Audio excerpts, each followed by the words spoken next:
Welcome to The Dealership Leader, the podcast where real car people talk real dealership life. I'm your host, Joshua Clinton. I sit down with top performers, managers, and friends from around the industry to share unfiltered stories, hard-won lessons, and practical insights you can use to lead from the front. Let's dive in. All right, so Dealership Leader, episode 3, the episode of Brotherly Love. We got Cody Clinton, the infamous, on the other end here. Cody, how you doing, brother? Great, brother. How are you? Brother, I'm doing great. So we just finished up Labor Day weekend. We're into September. How did you guys finish up? How's business? We finished really strong the last 4 days. We really went gung ho at the end there, but we were down, about 70 cars year over year. So for us, that equates to about 35% consistent since, April, May. So we're tracking. We still led the district in, every major category. We were top 10 in the country, almost top 5 in the country again, like we usually are, but just down overall. Business is down. So some context for everybody else. Cody works at Gunther Motor Company, specifically Gunther Mazda in Fort Lauderdale. They've been pretty much a staple in the top 5, top 10 in the nation in Mazda volume for the last 15, 20 years. So just a little context there to share with you guys what he's talking about and where brand. And, Mazda's been on fire recently up until I guess maybe now. So, what would you attribute that to? Is the tariff thing really starting to affect you guys? Is it something else? Tell me a little bit about what you think. I think I think it's more perception is a reality kind of thing. Like Mazda's done a good job at really, they're eating some costs. They haven't really increased prices too bad. We've seen it more as far as not putting certain rebates in. Maybe the rates and the leases are a little bit higher, like a lot of little things to kind of make up those costs. But overall, I think they've done a pretty great job of kind of like staying steadfast. I think early on, the mentality at the beginning of the year was kind of wait and see. Then when they had a little more clearer picture, and then with the agreement with Japan, which I don't even know if it's actually signed yet, the 50%, I think it's a little more, clear about how everything's moving forward. I think it's just overall market sentiment. It's just down. I think people are holding on to their money a little bit differently now. I think everybody's worried. Markets don't like uncertainty. So right now we're just seeing a downturn on the economic. So what's interesting about that is, well, two things. First thing is it sounds like Mazda's found a way to sort of, without increasing their prices, increase maybe the affordability, right? If that's accurate. And then two, just an observation, but two would be what's interesting about last month was that the SAR was pacing about 18 million, which shows kind of the opposite of what you're saying, right? It shows that the industry is kind of on fire. I'm with you, by the way. I think I'm pretty good at what I do. And, we were down about 5% year over year in August, and month over month was relatively flat. So interesting to see our perspectives versus that because, from a CDJR standpoint or from our market standpoint, I didn't see that increase. I don't see that crazy volume. And maybe it's an OEM thing, maybe not. We're on two complete opposite sides of the OEM spectrum, you Yeah, know, for sure. affected very similarly, but in very different ways. So who knows? Who knows? But, you know, just interesting to me to see that and to hear what your thoughts are. Well, I think one of the things that affected it as well, where you're seeing these stores and maybe these certain brands that are showing really high numbers, is these companies that had a lot of EV inventory, I think have seen a spike significantly in the last 2 months. I know, like, perfect example, we have a couple EV models that we service, and we usually sell about 10 a month. And when the news came out about the rebate being sunsetted, those numbers in the first month skyrocketed to like 60 of those units. So we Wow. had a 6x increase to the point where we were getting as many as we could from other dealerships kind of before they woke up to what was going on. And then within this last month, we sold about 15 to 18. And it wasn't because the deals aren't there and the demand wasn't there, it's because the inventory was gone, which essentially is what Mazda wanted to do. They wanted to clear out that inventory before that rebate sunsetted. And so I think a lot of these brands, like I read an article the other day about Cadillac having this phenomenal kind of awakening, and they attribute it to the EV, but how much of that is actually going to be sustained when that Yeah. 7500 goes away and those cars all of a sudden have to compete toe to toe with these other models that have been established for a long time. So I don't know if that may be part of it. Maybe that you're seeing like a false increase or a temporary increase until the end of September, and then everything kind of like smacks back to reality. Yeah, that's an interesting perspective too. I didn't really think about how the other OEMs that have more EVs could really be taking that market share right now. But we've seen the increase in EV sales too, but we don't have nearly the offerings of maybe a lot of the other OEMs do. Interesting, because I think that I would have picked up on that just considering the fact that we've seen the increase in EV sales, but I didn't really think about the perspective, the difference there. So that's probably definitely generating the difference in the nations. Getting off of tariffs, I mean, I'm surprised we just jumped right into that. I guess we were talking about how's Started it. biz, but like, so Cody, similar career path to me in a lot of ways. Got into the car business pretty young at the same organization. You went from sales into finance, then from finance into sales management in used cars, then over to new cars at Mazda. So you've got a pretty steady trajectory upward and with all types of different experience. Tell me, what do you see next for yourself and just kind of build on that for me. Yeah, so started, like you said, started with Automotive company about 14 years ago. You actually brought me into business and said, "Hey, good at this. I think you'll be good at this. You should come try it out, do it well." And it kind of worked out. Started in internet sales and then moved to finance for a few years, and then got the opportunity to slide into the desk at used cars, like you said, and then also at that position was involved with VW a little bit, and then Polestar, a little bit, which did turn out too Wow. well. I was Yeah, kind and of forgetting about that. then yeah, and then when the opportunity came to have a chance to go to Mazda, it was actually the only place on the property I hadn't worked yet, and being a full-time car desk manager was kind of the last thing I had really accomplished or felt like I had dipped my toe into. And so getting to have that full spectrum of experience has been invaluable. And I think, the natural next evolution, the next step would be, some type of opportunity to run my own rooftop. And now, as you know, I work for a group where those opportunities are few and far between because it is a fantastic place to work. And so when people get those jobs, they usually don't try to leave them or don't They don't tend to leave relinquish them. them. Yeah. Yeah. And, the Yeah. performance, I got pretty is lucky. yeah, it's just one of those things where with your time, the Gunthers, they treat me very well. I love the guys that I work with. I love Mazda. I love our store. I love our environment. Our store in particular is like a machine. So I pick up a lot of good habits too from the people that, I work with and the leaders I have there. And so I think when my time comes, it'll be the right moment, the right time, the right store, and then I'll have an opportunity to take that next step and show what I can do. So out of all the different roles that you've held, which one would you say you've learned the most from, or you would be able to take and apply to running your own store, the fastest or the most applicable, or to kind of build on that for me. So depending on as far as running your own store, like a complete operation, I think the most complete difficult job is when you run a used car department, and trying to run a used car department efficiently and profitably is a lot. And I think people that do it well know that it's a more complicated process than it looks like because you have to worry about acquisition and then reconditioning and then marketing and then selling, and then even after the sale, any issues that have to come up with warranty and CPO, and there's multiple brands and 30 banks you can operate with. It teaches you a much clearer picture of the process and the behind the scenes of a dealership. Whereas a new car store, you get inventory sent to you from the OEM, you sell the car. If there's a problem, yeah, our service center is right this way, man. You know, apply that to your warranty.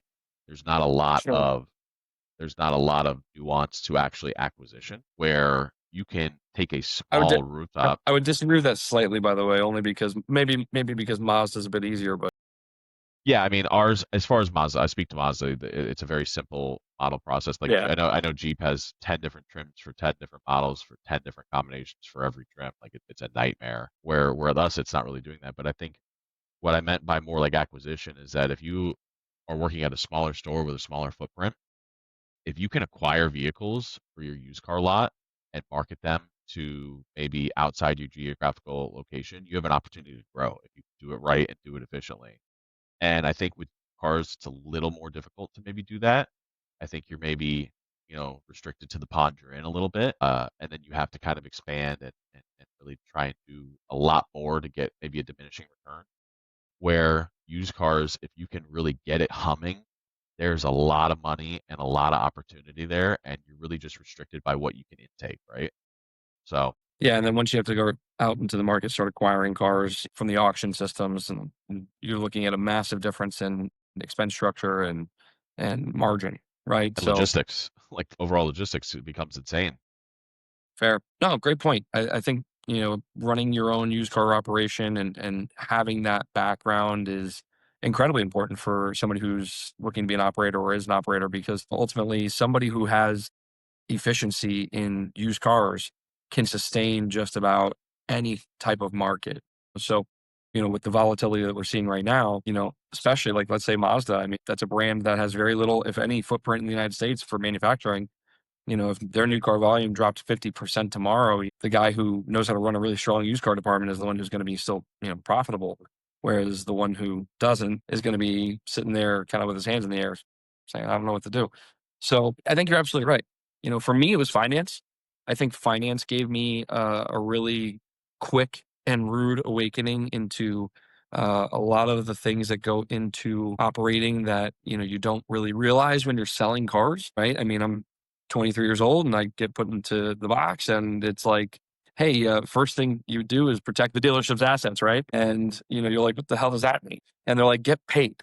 And you're like, wait, we don't just like sell cars and move on. They're like, no, no, no, yeah, you have to make sure you do your paperwork right and actually get the money in the bank, right? So that's kind of rule number one, is get funded, and selling kind of comes naturally. So you got to make sure you dot your I's and cross your T's, all the things that go into compliance and red flags and all that stuff. It's an overwhelming experience, but that really opens your eyes into how much goes into the business. So for me, that kind of just jumped off the page of me when I got into management and kind of to the next level.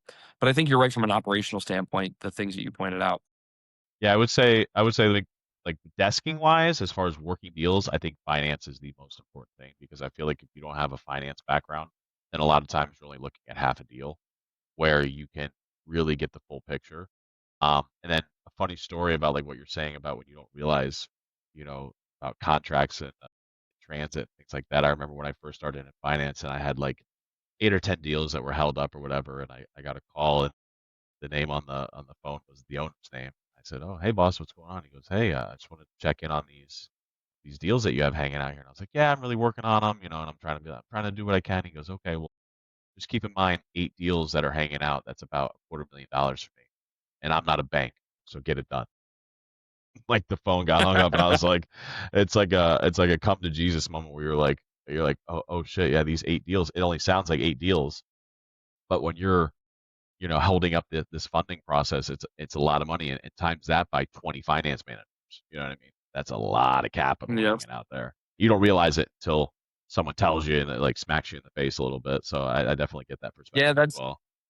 that's one of the first exercises that they put you through at JM&A school. When you go to finance school, they say, how many cars do you sell in a weekend? And you go, oh, well, we do, let's say 10 a day, so that's 30. And they go, okay, how many deals had trades? And you go, oh, probably 15. And you go, okay, how many of those had payoffs? And you're like, maybe 10. And they're like, okay, so you sold 30 cars times, an average of $40,000. Then you took in 10 trades with payoffs at an average of $20,000. So take all that up.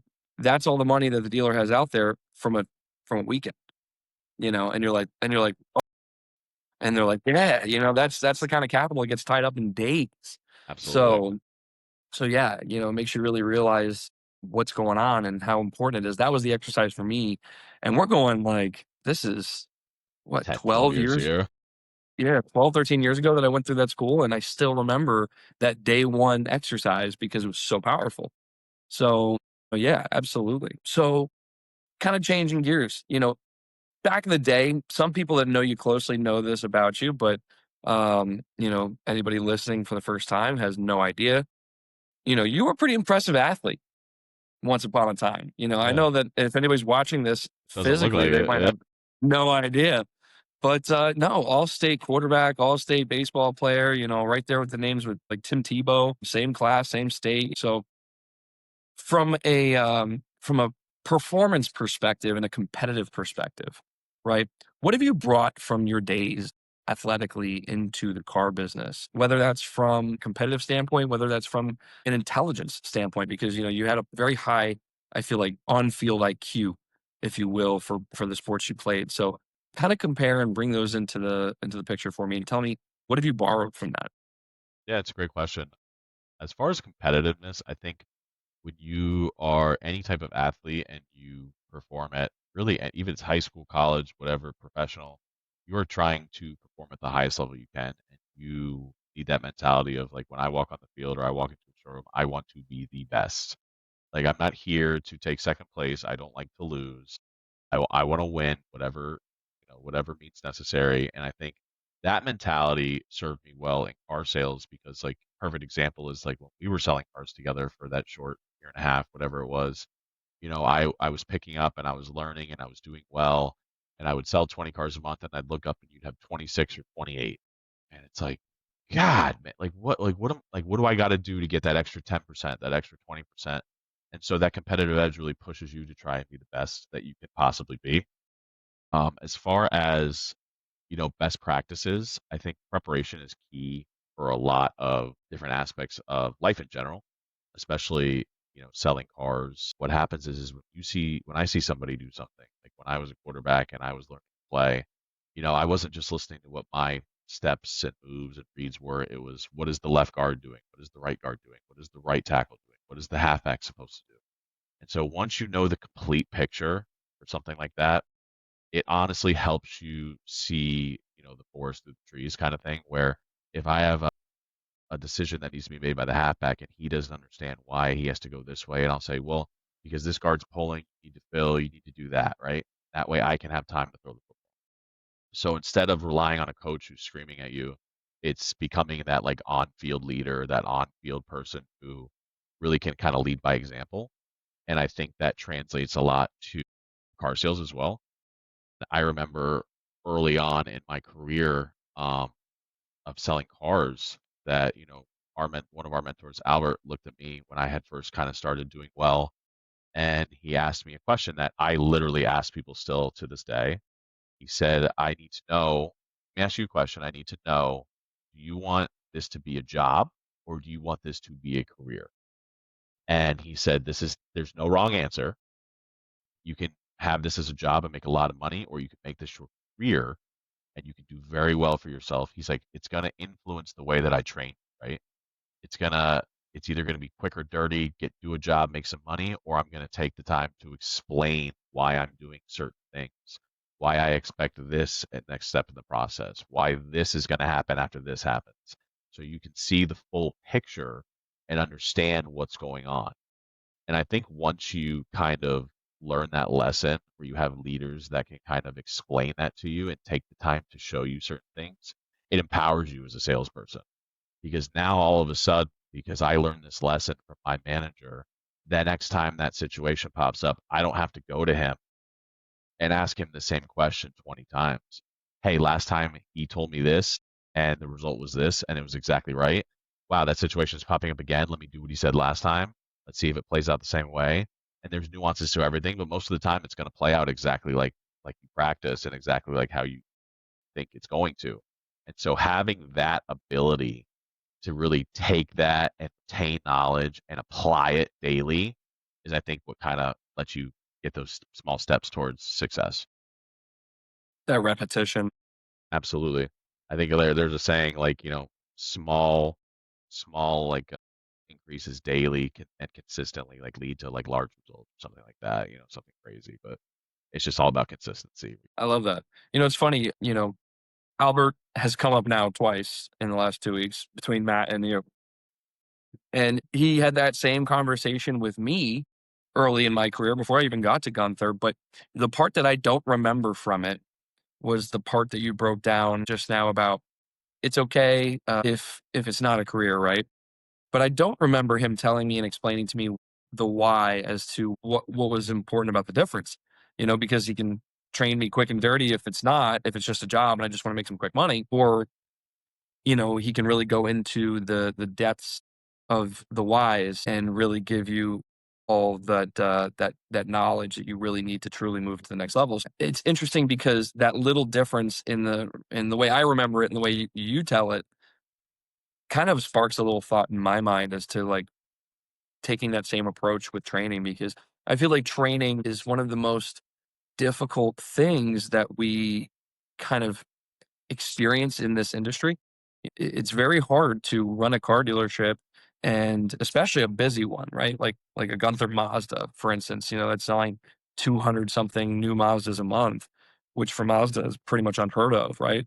So that's a busy place and there's a lot going on. So when do you have the time to stop and really take that time to train somebody. So if you're bringing on 5 green peas in one shot and you ask that same question to all 5 and hope that 2 or 3 of them are honest with you and tell them, hey, you know what? I'm not sure what I want to do the rest of my life. This is for right now, and I just want to make some money. That actually is pretty helpful from a sales manager's perspective or a GSM's perspective because you can train them differently. You can absolutely change the strategy in the way you approach that person. So that's really very, very interesting to me. I didn't remember that and that you brought it up. Yeah, well, think about it. So Like, think about when you have somebody that you bring on board and you hired them because you see the potential for them to be an incredible asset to the team, and then you pour a month or two of like all this knowledge that you have over the last 10, 15 years, and then something bad happens or something, doesn't go their way, or they have a slippery slope month, and then they're gone. They disappear. And like, how disheartening is that to see this person that you thought could really make something out of this career just be gone? yeah. So it's frustrating. I think it's happened to a lot of salesmen. Yeah, it's a great point. It's one of the reasons why I think this industry needs to change slash is changing when it comes to its approach in personnel and the way that we, treat people, the way that, the expectations that we have of people has definitely started to evolve. I mean, when we got in the business, it was a lot of hard work, it was a lot of hours, it was a lot of thick skin needed. And, nowadays the business is not that. It's a lot harder to get people to work bells. I mean, it's true though, right? I mean, people Yeah, people value time off more than anything these days. I mean, how many jobs out there right now that are like unlimited PTO, and stuff like that. It's like that's just the world we live in now, right? Is just these different expectations from people coming into the industry. I've seen some people kinda come and go that I was really depressed about seeing walk away from a business that I knew they really had a lot of success at, and there's things that can be done to kinda curtail that from happening. Putting people on salary for a month or 2 while they train, and giving them the proper experience they need to go out and be successful. Just all kinds of different things, and you see that changing some places, you see it not changing some places, but the industry does need to evolve, and you see it changing, but maybe not fast enough. I don't know. yeah, it's interesting. I remember when I first started, it was we're on draw right away. And I remember the way that I was trained is Devin like said, "Hey, you're gonna sit on this stool in my office all day and just watch me work deals, and I'm gonna question you and explain what I'm doing." And like that was it for 2 weeks, 3 weeks. I just sat on a stool in an office and watched them work deals. Like, and then so when I finally got the That sounds opportunity, that sounds comfortable. yeah, yeah. And then when I finally got the opportunity to sell cars, I had been on a draw. So I was starting in the hole. Like we don't do that anymore, thankfully. And then I remember another thing. You had to be there a year, I think it was, before you got benefits. Like it A wasn't like year? I think it was like a year before you were able I to don't be know. eligible for the 401k and stuff like that. Uh, wow. It was a long time, and they don't do any of that anymore. It's like things are changing. I remember I tell the story all the time in meetings with my guys where I remember when you were training me to make phone calls and like I was just basically watching you go through your tasks and like it was probably like 100 active leads and you made about 100 calls that day and you like finished up and you're like, okay, so that's really what it takes, and like the day was kind of over and I'm like, all right, well, like how often do you call these people? How often do you do that? And you looked at me like I had 3 heads and you said every day. And I was like, why? I was like, well, what do you mean every day? Why do you do it every day? And you're like, because that's what it takes. Like there wasn't a question. Like what are you talking about? Why do I do it every day? Because that's what it takes to sell cars. And then now I can't get BDC agents to make 25, 30 calls a day. It's like it's a different it's a different industry, and then these are the same people or salespeople that walk up to you when they have 6 cars out and they say, I don't know what to do. And I look and they have 80 tasks that they can be calling.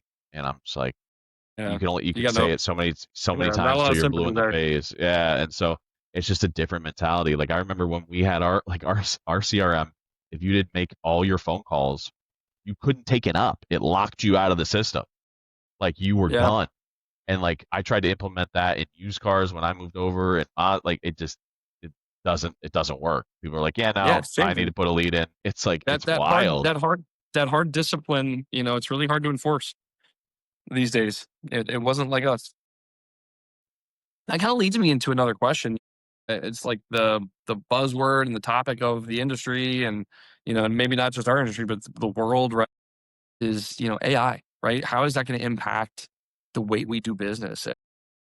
What do you see on that front? I'm going to ask you to remove the obvious, right? Because the obvious is BDC, or the obvious is follow up. Where else do you see AI impacting our business? Yeah, I think the two that you mentioned, BDC and follow up, and I think especially like a store like ours could really benefit from some type of AI. Where I see it and where I've been listening, especially like I've been listening recently to like car dealership guy and stuff about is the data.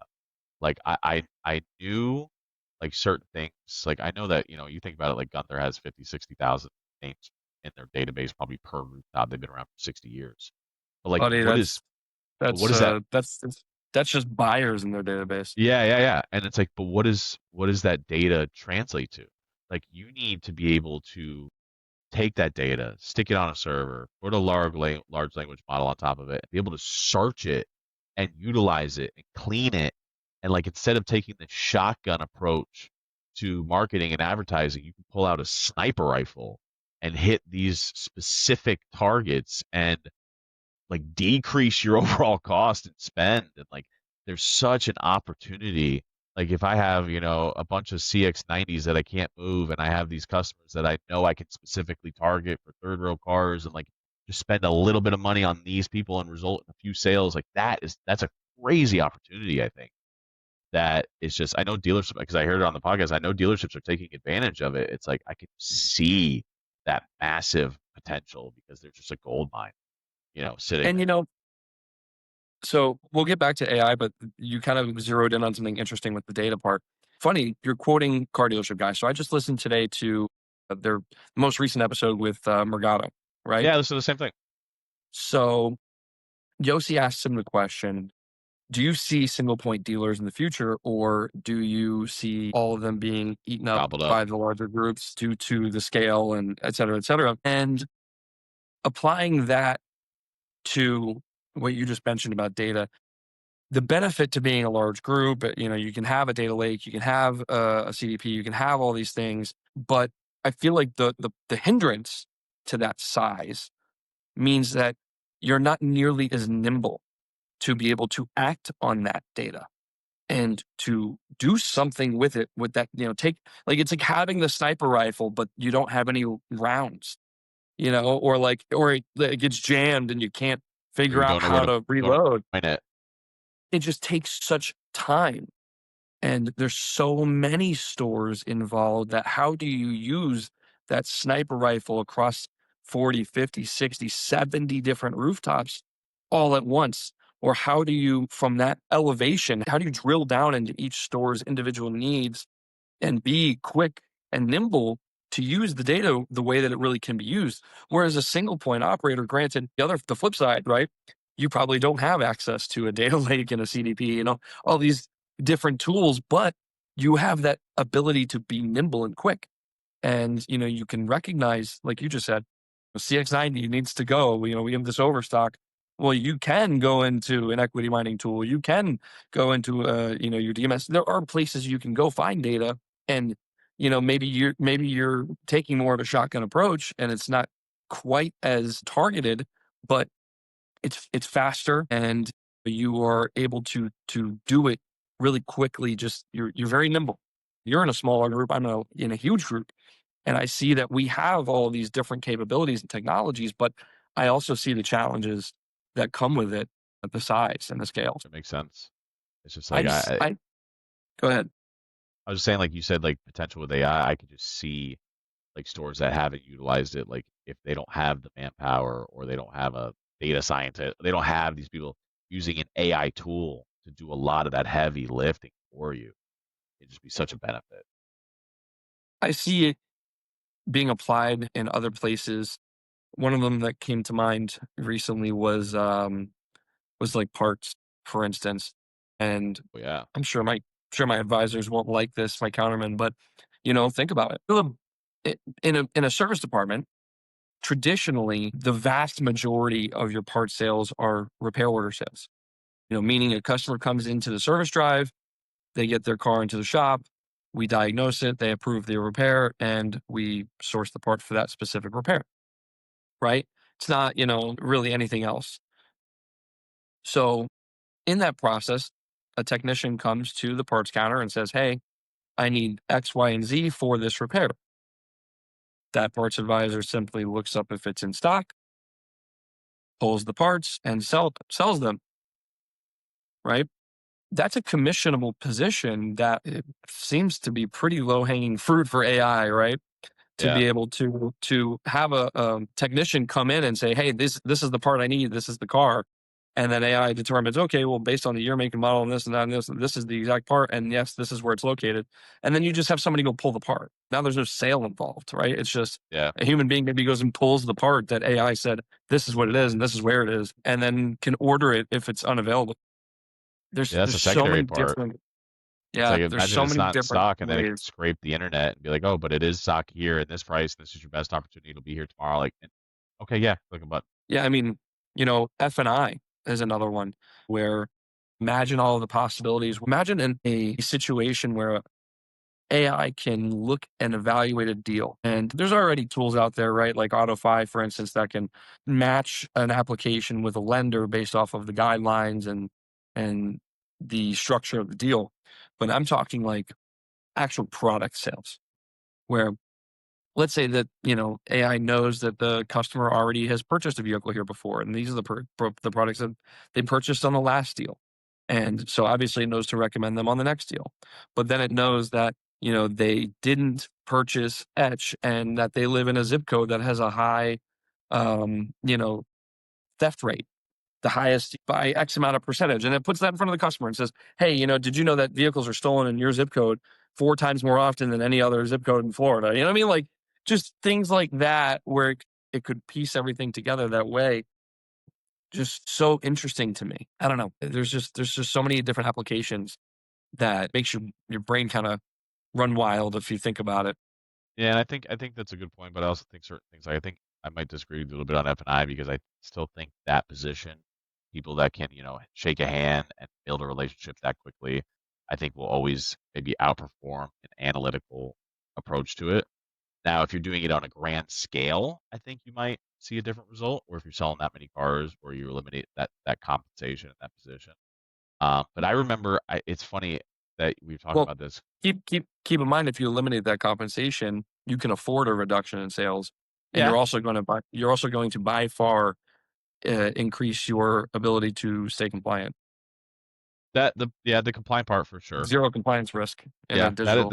that's a fair because then what's the hidden cost of a lawsuit that you're avoiding? You know what I mean?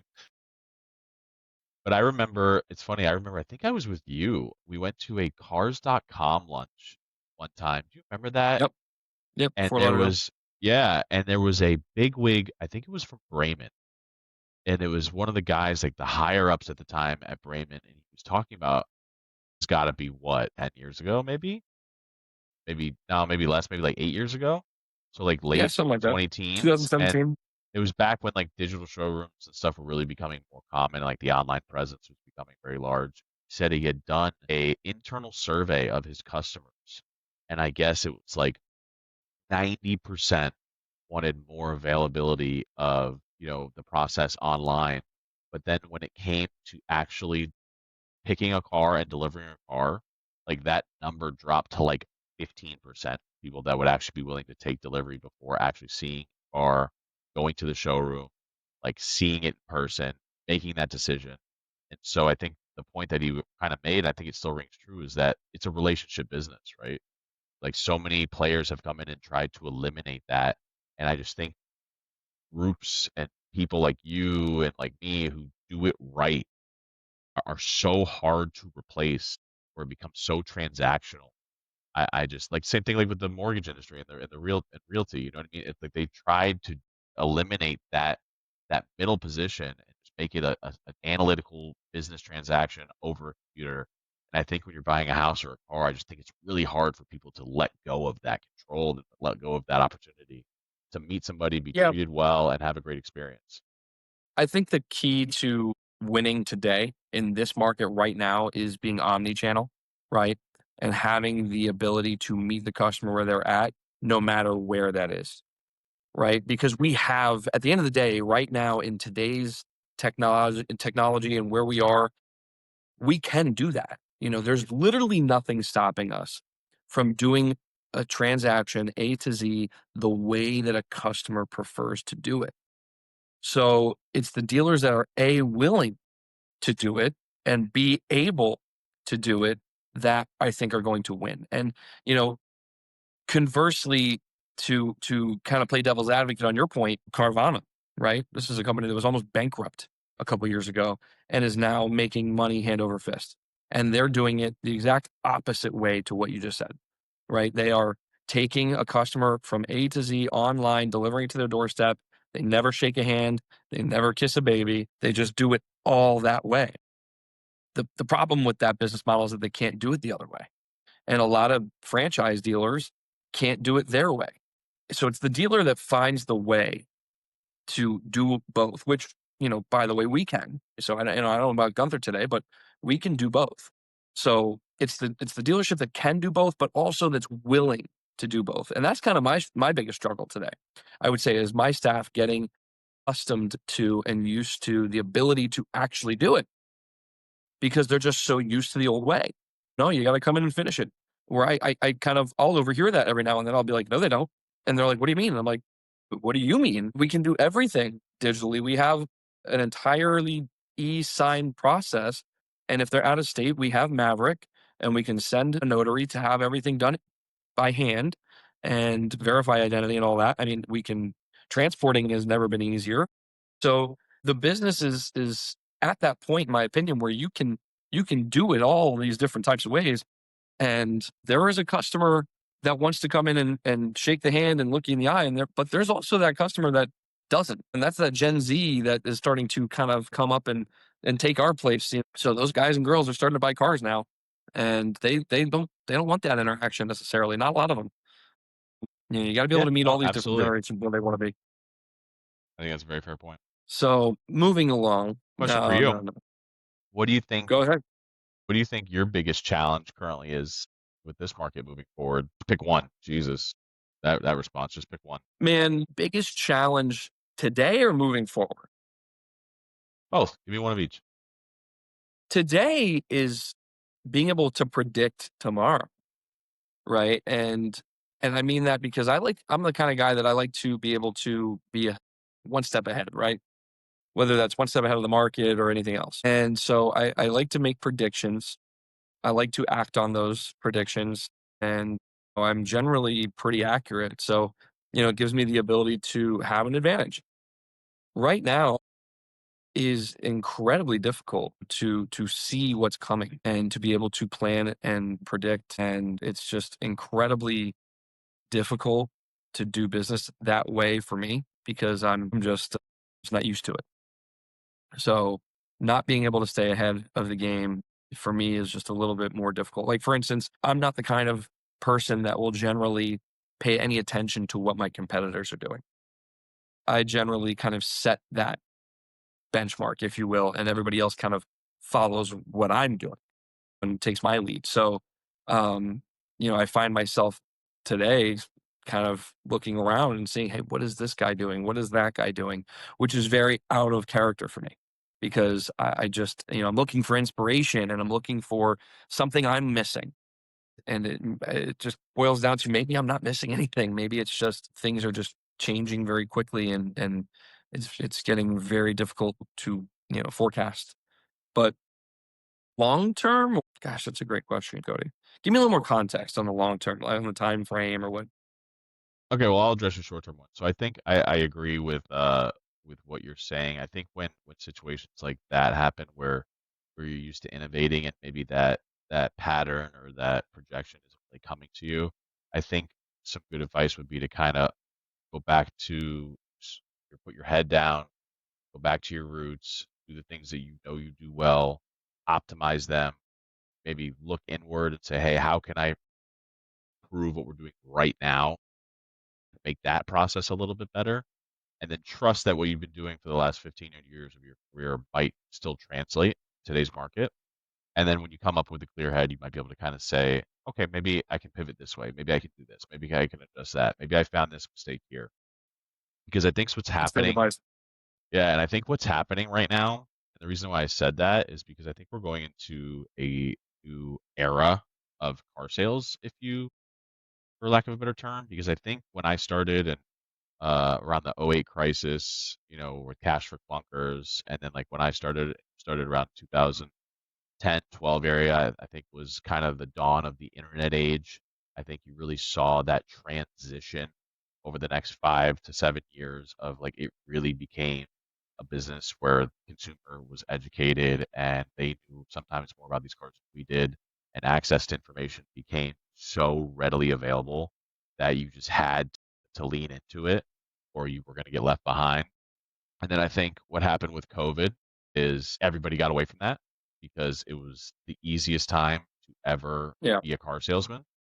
It didn't matter You how didn't yeah, have they were. to, yeah, and the people that had been doing it for a long time, they lost that ability temporarily to really know how to grind for a sale.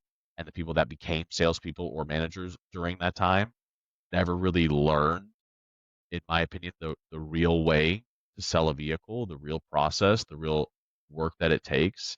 And I think now what's happening is we're coming out of this COVID era. We're going to this like post-COVID car sales era where it's back to what it was. Like, it almost reverted a little bit to like, okay, you gotta be on your toes to sell a car right now. Especially in my area and a lot of areas, someone wants to buy a Mazda, they have 10 options within Yeah. 50 miles. And so if you are not going out and getting that business and working your tail off to earn that business from that customer, you are not going to get it.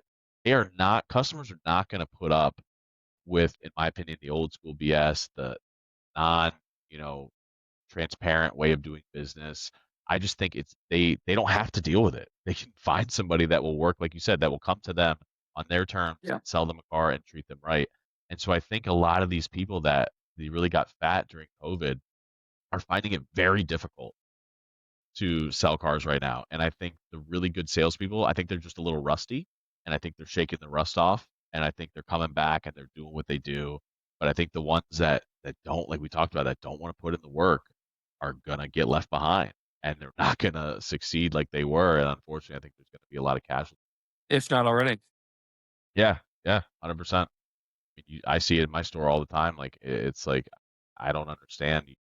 Someone says, hey, what do you think I should do? And then I'll spend 5 minutes explaining what I think they should do, and then they'll look at me and go, "Yeah, I know, but like I don't really want to do that." It's like, okay, well then you're not going to get the result that Yeah. that you You asked want. me, I gave you the answer, sorry. Yeah. And I'm I the don't really type of have person any like other. I Yeah. don't tell Take your somebody that medicine. they need to go fly, and do these crazy things that I never did myself. Take from my experiences and give the blueprint that I used for success and what is my version of success. And I said, this is what I did. This is what it took. This is my sales funnel. This is the math. This is the numbers. This is what you need to do. And this will be the result. It's numbers. And they just don't want to do it. It's easy. It's crazy. You know, I get it. I get it because it's not rocket science, it's just effort. This word consistency. It's Yeah, just being consistently. absolutely.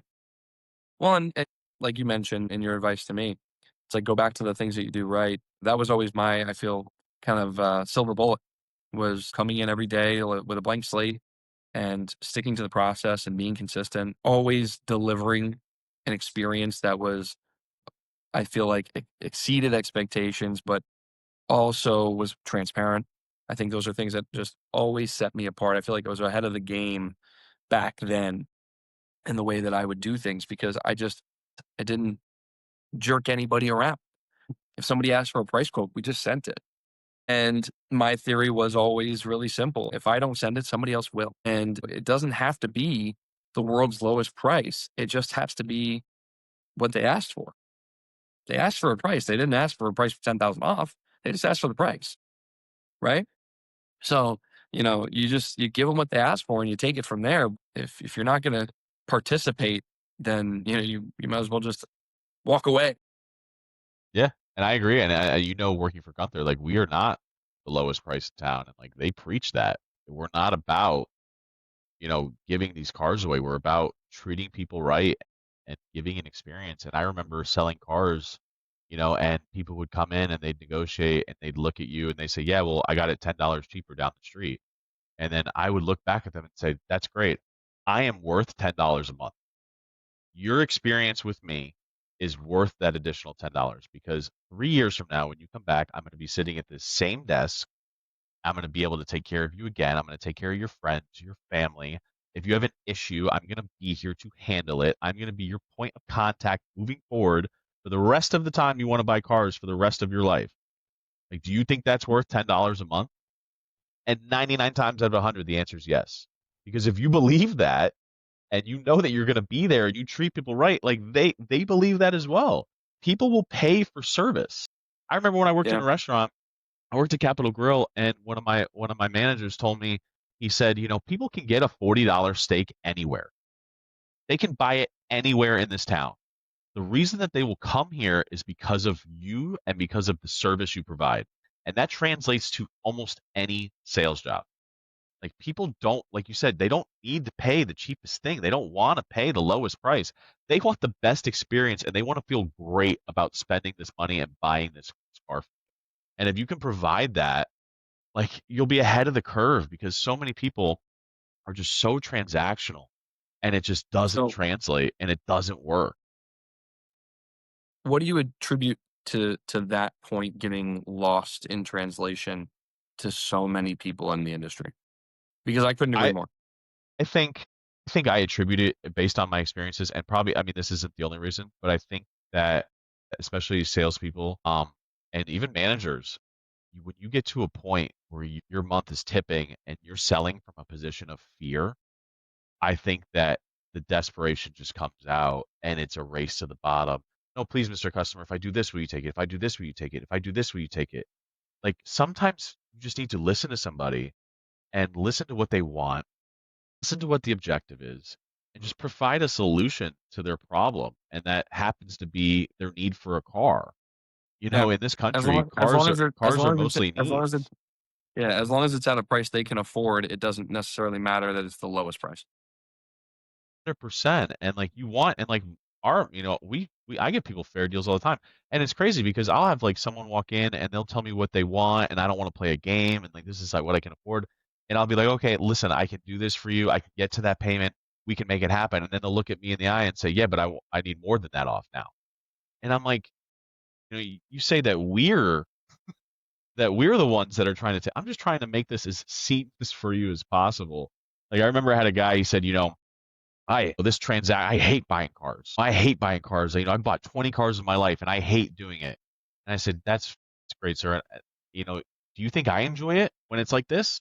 And I do it 20 times a month. I don't want it to be confrontational and I don't want it to be abrasive. I want you to be happy because when you're happy, my life is easier. I don't want you coming back in a week telling me you hate your car, you didn't know it had this feature, you were missing this, you paid too much. Like, I'm going to tell you what it is. I'm going to tell you what I can do for you. I'm going to hit you between the eyes. You ask me a price. This is the price. What's the payment? This is the payment. So when you come back to me and you're upset about something, I can either address it or I can say, "Hey, Mr. Customer, I went over this with you. Like, I wanted to make sure that you were as comfortable as possible during this transaction for this purchase that is the second biggest thing you might ever buy in your life." And so, like, when you can lean on those laurels and say that you did that the right way, you're going to be pretty good at your job. Or these people that aren't going to, they think they're not going to be in this dealership for the next 3 months and they just lie, like not lie, but they do whatever they can. They say whatever they can to get a car out the door. It just doesn't translate to long-term success. and it's just not a good way to sustain business, especially in this. It's a great point as to why retention is so important and Absolutely. reducing turnover is so important. That might be one of the things that looking forward is a challenge that I'd like to really not just solve, but just hammer down on and get to a unsustainably low turnover and a high retention rate. You got my wheels turning a little bit. What do you think about one price dealers? How do you think Man, that plays to them? it's funny that the first dealership that I think that comes to mind is JM. Do they still do you know that the JM Lexus still does the one price model? I don't know, but like for instance, Mazda has map pricing, right? Map pricing being It, that everybody has to advertise online the same way. yeah, in theory, yes. In And then theory, what does that mean? yeah, I mean, it's just some dealerships like to take liberties, and then they eventually get reined in. But yeah, in theory, yes, they do. And the one price model, I think, can work. I think the problem is you have to have real fortitude for like a couple years to like get it done. You have a dealership who goes to a one price model and in 3 months it's not working. Oh, got to go back. Where you might take some early hits where dealerships are snaking your business a little bit, but if you can stick with it and provide the service at a level that warrants it, then I think it could be a good avenue. I tried it in used cars. I mean, we tried it in used cars, and the problem is as soon as I tried to enforce it and I left, my other manager would discount it. And so once that happens, there's a chink in the wall. It doesn't it doesn't make sense. So I think it's Yeah. really tough, to be honest. There's a recent survey that said that 3 out of 4 consumers that are shopping for a car prefer the one price method. That's And interesting because I yeah, I don't disagree with that until you have a customer that says, I want one price, give me one price. This is my experience. One price, you got one shot, and then we give the price, and then the lowest price they've gotten, and then they still try to negotiate. And it's like, sir, uh-huh. you just told me, like, what do you want to do here? Well, you called it out. People do that, and I've had that experience many many times. And granted, again, let me throw this out there. I've never been a one price store, but Either of I yeah. like to I like to advertise fairly, and I like to stick to my advertised pricing as strictly as possible, unless somebody gives me a really valid reason not to, right? But somebody that tells me, "Give me your one price, give me your best price," and that's the one it's either yes or no. So then I'll say to them very, very point blank, look them right in the eye, and say exactly kind of what you just said. Hey, listen, understand that I'm happy to do that for you, but also understand that I'm going to do that for you. So when I come back with the one price, that is going to be the one price. It's either going to be thank you for your business or it's going to shake hands and part friends. There's not going to be any in between. So please, with all due respect, I don't want to counteroffer. I want you to give me a yes or give me a handshake and we'll both go on our way. Fair enough, right? And when they try to negotiate that next pencil, right, and you say exactly what you just said back, it's very frustrating when you have a customer that takes offense to that or gets upset or frustrated, and it's just like, "This is what you asked for, and I gave it to you." So, with all due respect, who's wrong here? And that's a difficult part of our business. So it's really gotten me. I don't know. That survey got me thinking. That's why I was curious about just hearing your thoughts on it, especially being Miles a dealer with map pricing. It's interesting. We don't we don't really that does the map pricing is a non It's a actual non-issue. effect on our business. Yeah, it's a non-issue. But like Interesting. like your situation you just gave, it's like I think the success lies in if that guy tries to repencil or counter your pencil, are you willing to shake his hand and let him walk out the door? Like that's the part where dealers, You have to wait, be. wait, wait, wait. Yeah, that's the thing. And it's so hard. And again, I think it comes back to selling position of fear because you're scared that that customer will never come back. Where like at Great my point. group in our rooftop, like we know that one of the things I tell customers, listen, if someone walked in here and bought a car on the first try, it'd be a really easy business, right? That's one of the things I say to people as they're leaving. But our goal is to always let people out the right way, let them know that our number is a real number, and just treat them with respect in the way they want to be treated. And from working at Gunther, we get so many beatbacks that come in and buy from us.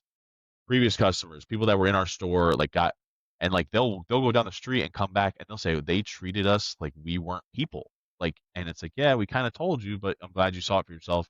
Right this way, sign on the dotted line, kind of thing. And it's just, I think that method, I mean, it's tried true with Gunther. They've been around for 60 years. So like, as long as you do that, it's going to work out more often than not. You might have lulls. You might have times where a new store opens up and just tries to eat away your business, but over time, it won't succeed. It's unsustainable. Interesting. All right, so Cody Clinton, my older little brother, still killing over there at Gunther Motor Company. Cody, it was a pleasure to have you. We'll do it again. And I love you. Talk to you soon. All right. Take care. And until next time. Bye. If you got value from today's episode, follow the show, leave a quick review, and share it with someone in the business who needs to hear it. For more clips, behind the scenes, and leadership content, follow me on LinkedIn, TikTok, and Instagram at Dealership Leader. I'm Joshua Clinton, and whether you're selling cars, leading a team, or building a dealership, just remember, lead from the front, keep getting better. See you next time.